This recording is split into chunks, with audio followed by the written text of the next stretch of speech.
nosotros hoy esta reunión. Los chicos pueden pasar a la escuelita y bueno, gracias también a los músicos por compartir con nosotros. Yo quiero en esta noche que podamos buscar en el texto de Romanos para que juntos podamos leerlo. ¿Por qué todos tienen que saber? ¿Qué es lo que tienen que saber? ¿Cuál es el mensaje que la gente tiene que saber? Yo quiero que allí en tu lugar donde estás, mientras que lo buscas, puedas apagar tu celular,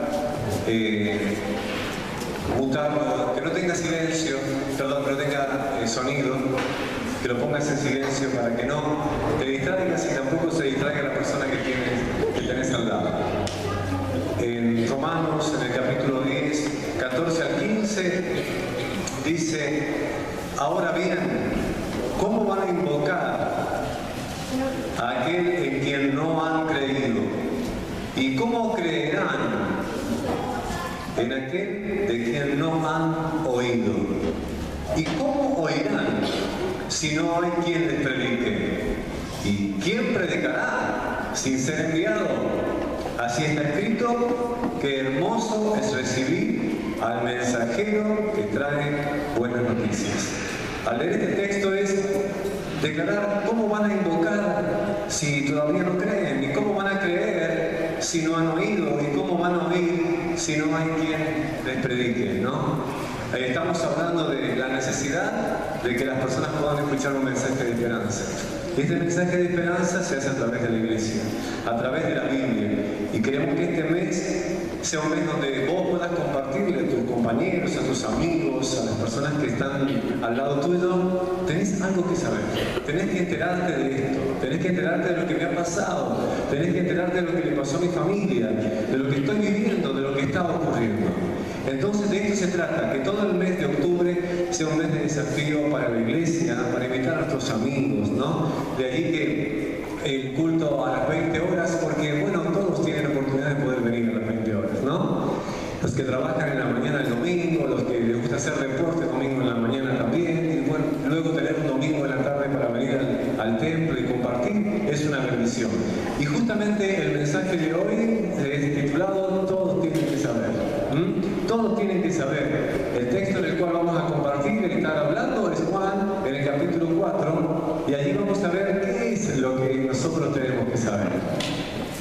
Juan capítulo 4 es el texto en el cual nos vamos a mover como base del mensaje, ¿sí?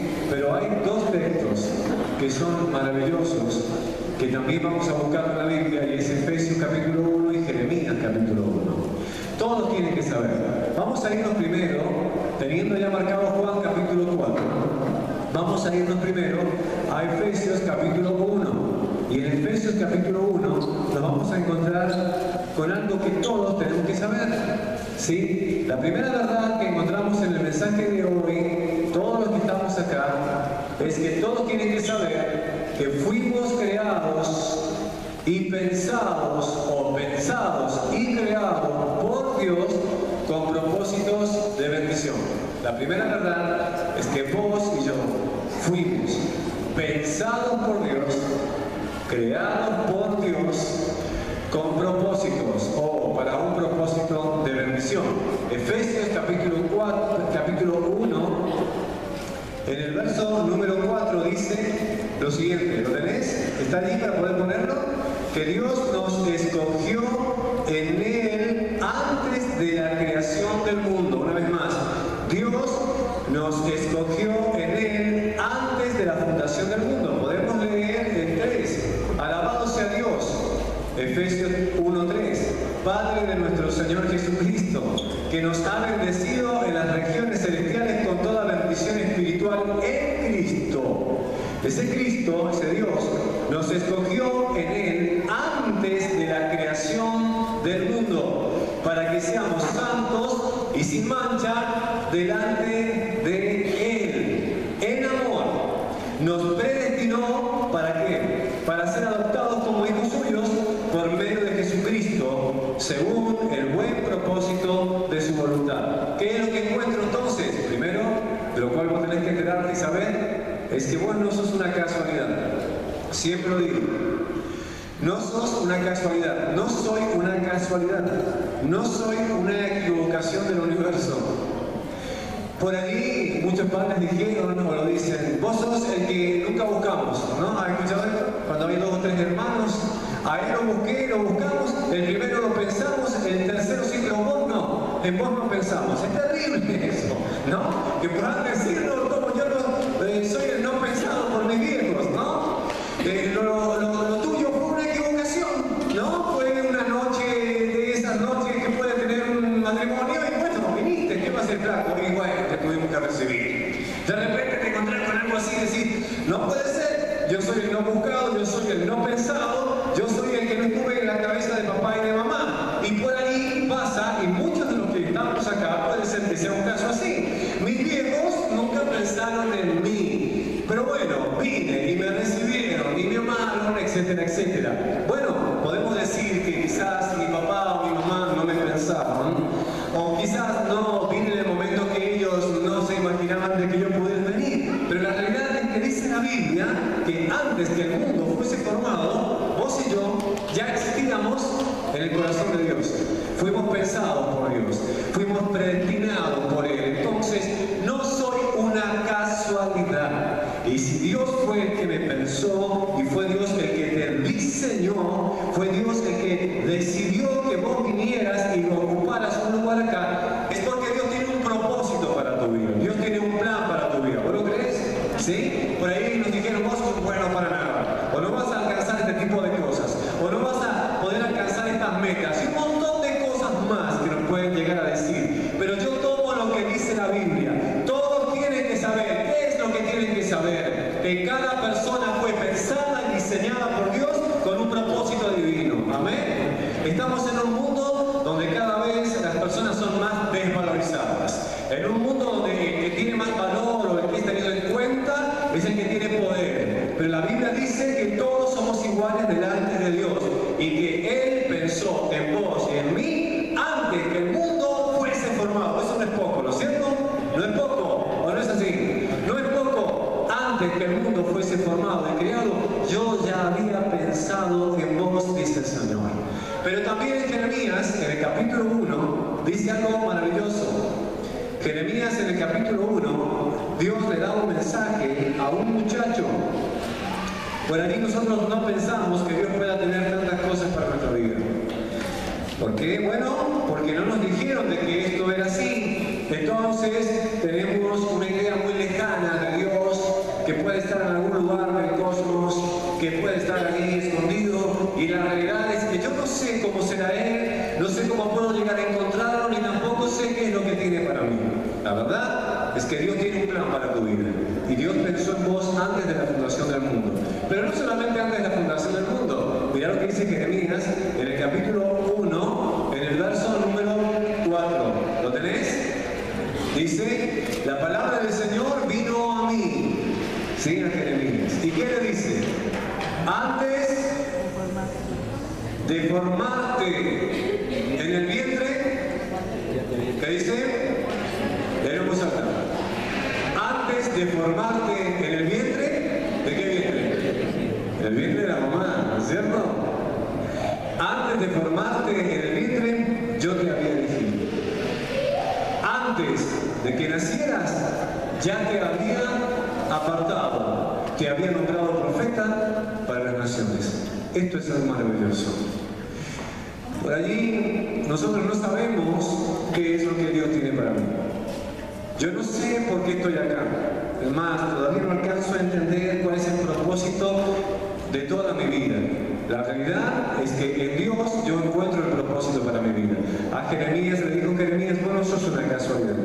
Vos no sos una persona que viniste es como una equivocación del universo. Vos no sos el hijo de una tormenta de verano entre los truenos y truenos que la mamá quedó embarazada. Vos sos una persona pensada por mí. Y vos sos una persona pensada por Dios. Antes de que te formaras en el vientre, eso quiere decir, antes de que el esperma pudiera romper el óvulo y pudiera penetrar y luego cerrarse y gestarse una vida, ya Dios había pensado en vos. Ya sabías que ibas a ser fachero, narigoncito, orejosito, pegadito. Él ya sabía, ¿sí? Toda su genética y toda la genética que tenés es perfecta. Sos una persona preciosa. maravillosa. Para el mundo, los bellos están formados en una estructura del mundo, pero para Dios todos somos hermosos y todos somos especiales. Una vez más quiero que lo pongas ese texto y quiero que lo vuelvas a leer, el de Jeremías. ¿Lo lees? Antes de formarte en el vientre, ya te había elegido. ¿Quién? ¿Quién? Dios.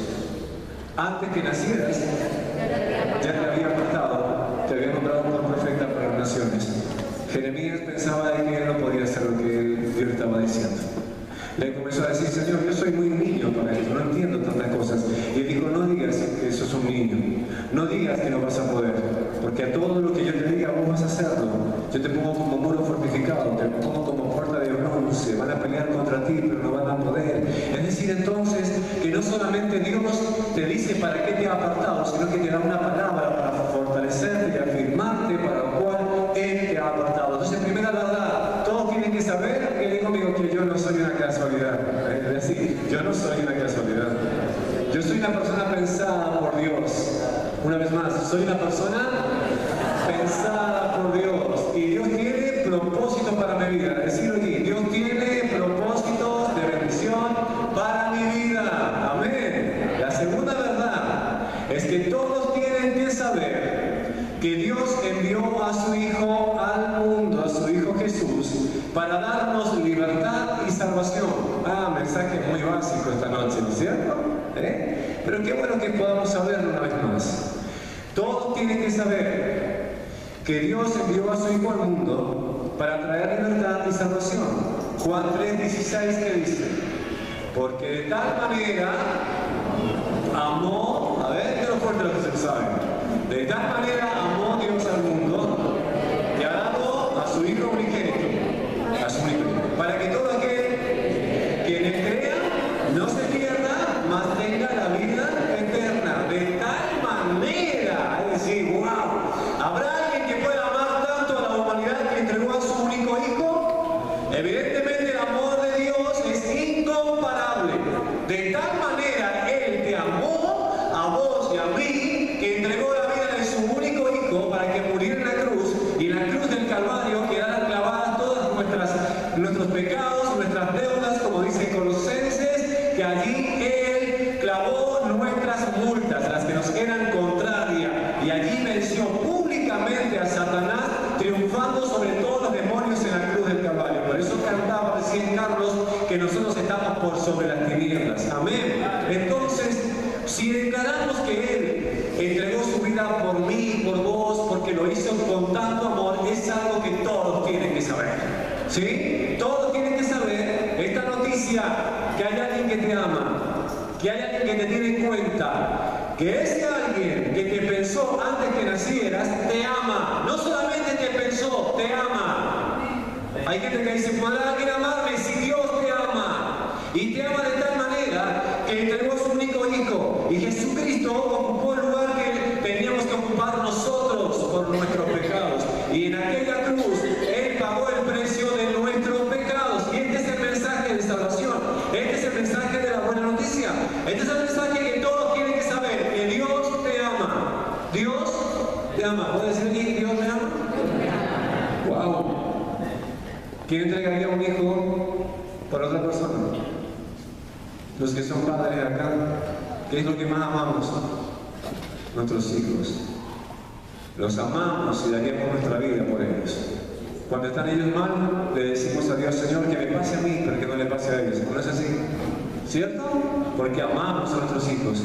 Por eso el amor de Dios es incomparable. Dice: de tal manera amó Dios que entregó a su único Hijo, para que todo aquel que en Él crea no se pierda, sino que tenga la vida eterna. Y es algo maravilloso. Y ahora sí el texto de Juan 4, porque ahora vamos a entender este porqué del amor de Dios. ¿A quién ama Dios? ¿Dios ama solamente a los que se portan bien? ¿Dios ama a aquellas personas que nunca cometieron errores?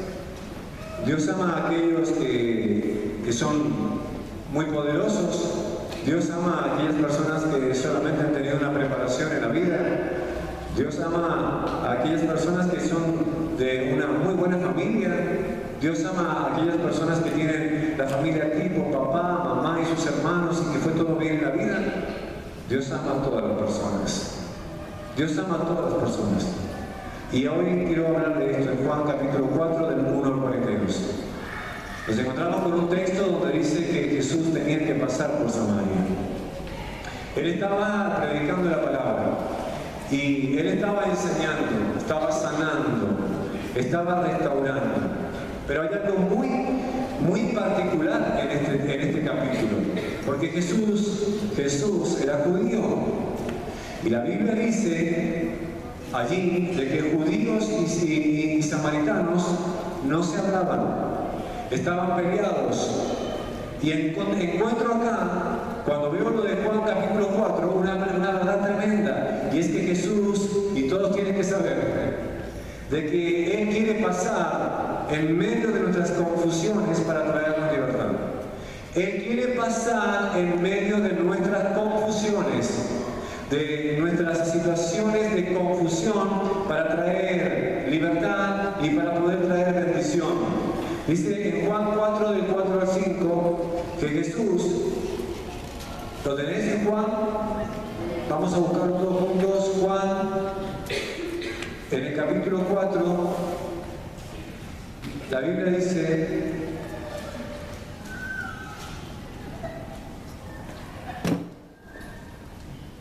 que Jesús tenía que pasar por Samaria. En el capítulo número 4, verso 4 dice: como tenía que pasar por Samaria, llegó a un pueblo samaritano llamado Sicar. ¿Cómo se llamaba el pueblo? Sicar, cerca del terreno que Jacob le había dado a su hijo José. Allí estaba el pozo de Jacob. Jesús, fatigado del camino, se sentó junto al pozo y era casi cerca del mediodía. Ahora, es interesante esto. Encontramos dos palabras importantes. En primer lugar, Samaria. La palabra Samaria significa lugar cercado, es decir, su lugar protegido, lugar que está totalmente vallado, es decir, un lugar cercado, un lugar que impide de que otras personas puedan entrar. Y no solamente Samaria, sino la palabra Sicar dice que él tenía que pasar por una ciudad llamada Sicar. Y Sicar significa borrachera, significa confusión. Sicar significa tóxico. Ahora encontramos entonces dos cosas. En primer lugar, el Señor tenía que pasar por medio de un lugar que estaba intoxicado, en un lugar que estaba confundido, ¿no? Borrachera, confusión. Es decir, una persona que no estaba centrada, que no estaba en su juicio, una persona que está mal. Sicar. Y Samaria significa lugar cercado, pero también significa atalaya, es decir, la persona que está siempre atenta, mirando todo lo que ocurre para defenderse en la posición en la cual se encuentra. Entonces, un samaritano, y en este caso alguien que estaba en Sicar, era una persona que había formado un vallado alrededor, una estructura de defensa alrededor, y no quería que nadie entrara. Y a la vez, Sicar, una persona que estaba intoxicada por situaciones de la vida. ¿Y qué dice la Biblia acá? Y que todos tienen que saber que Jesús tenía necesidad de pasar por Samaria. ¿Pasar para qué? Para romper nuestras vallas. Todos los que estamos acá formamos un vallado alrededor. Ese vallado es el que nos protege, el que nosotros formamos y pedimos de que alguien pueda entrar. Ese vallado lo formamos en nuestra mente y en nuestro corazón, por situaciones que hemos vivido en la vida. Es decir, es una defensa que tenemos cuando alguien viene a decirnos algo, a atacarnos. La vida ha hecho que formemos vallados alrededor nuestro y estamos en el medio, y es esta mi posición, y es esta mi situación, y es esta mi postura, y no voy a permitir que nadie penetre. Y no solamente esto, sino que estoy muy atento a todo lo que se pueda decir o a todo lo que se pueda hacer en contra de mi persona. Me transformé en una atalaya de mi posición, de mi decisión, de mi postura, y no quiero que nadie entre. Un samaritano era considerado una persona Me